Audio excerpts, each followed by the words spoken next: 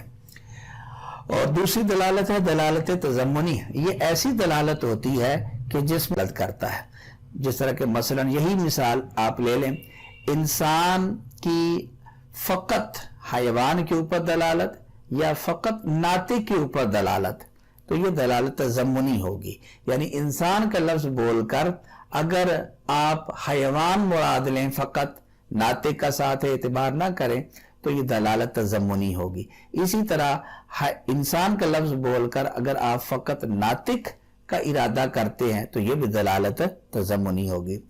تیسری ہے دلالت التزامی۔ دلالت التزامی ایسی دلالت ہوتی ہے کہ لفظ نہ تو پورے معنی موضوع پر دلالت کرے اور نہ ہی معنی موضوع کی جز پر دلالت کرے، بلکہ لفظ معنی موضوع سے خارج لازم کے اوپر دلالت کرے، یعنی ایسی شے پر دلالت کرے جو معنی موضوع کے اندر داخل نہ ہو بلکہ اس سے خارج ہو اور ذہن میں اس کو لازم ہو، جس طرح کہ مثلا انسان کی دلالت قابل علم ہونے پر کہ انسان علم حاصل کرنے کا قابل ہے، صلاحیت اور استعداد رکھتا ہے کہ انسان علم حاصل کرے، تو یہ قابل علم ہونے پر انسان کی جو دلالت ہے یہ دلالت التزامی ہے، کیونکہ قابل علم ہونا یہ انسان کی ماہیت میں داخل نہیں ہے۔ انسان کی ماہیت ہے حیوان ناطق، تو حیوان انسان کی ماہیت میں داخل ہے اور ناطق انسان کی ماہیت کے اندر داخل ہے۔ قابل علم ہونا یہ انسان کی ماہیت کے اندر داخل نہیں ہے بلکہ اس سے خارج ہے، لیکن ذہن میں یہ انسان کو لازم ہے، اس لیے قابل علم ہونے پر انسان کی جو دلالت ہوگی یہ دلالت التزامی ہوگی۔ تو یہ تھا ہمارا آج کا سبق جس کے اندر ہم نے جانا کہ دلالت کسے کہتے ہیں، اور پھر دال کے اعتبار سے دلالت کی کتنی قسمیں ہیں، اور استدلال کرنے کے کتنے اور کون کون سے طریقے ہوتے ہیں، کس طرح ہم ایک شے سے دوسری شے پر استدلال کرتے ہیں، اور پھر آخر کے اندر ہم نے دلالت لفظیہ وضعیہ کی تقسیم اس کو سمجھا۔ تو امید ہے کہ آپ ہمارا آج کا سبق سمجھ گئے ہوں گے۔ آپ سے گزارش ہے کہ آپ ان سوالات کے جوابات تلاش کریں اور خوش خط تحریر کرنے کی کوشش کریں۔ نمبر 1، دلالت کسے کہتے ہیں، اور دال کے اعتبار سے دلالت کے کتنے اور کون کون سے اقسام ہیں۔ نمبر 2، دلالت کے کتنے اور کون کون سے انداز ہیں، اور آخر میں ان مثالوں کے اندر آپ دلالت کی اقسام کو تلاش کریں کہ یہ دلالت کی کس قسم کے تحت مثال آتی ہے۔ نمبر 1، سر کا ہلانا ہاں کے انداز میں یا نہ کے انداز میں۔ دھوپ یہ کس چیز پر دلالت کرتی ہے؟ ہائے۔ اسی طرح روڈ کے اوپر جو لگے ہوئے سائن بورڈ ہوتے ہیں یہ کس چیز کے اوپر دلالت کرتے ہیں۔ آخر میں اللہ کریم کی بارگاہ میں دعا ہے کہ اللہ کریم ہمیں علم نافع عطا فرمائے۔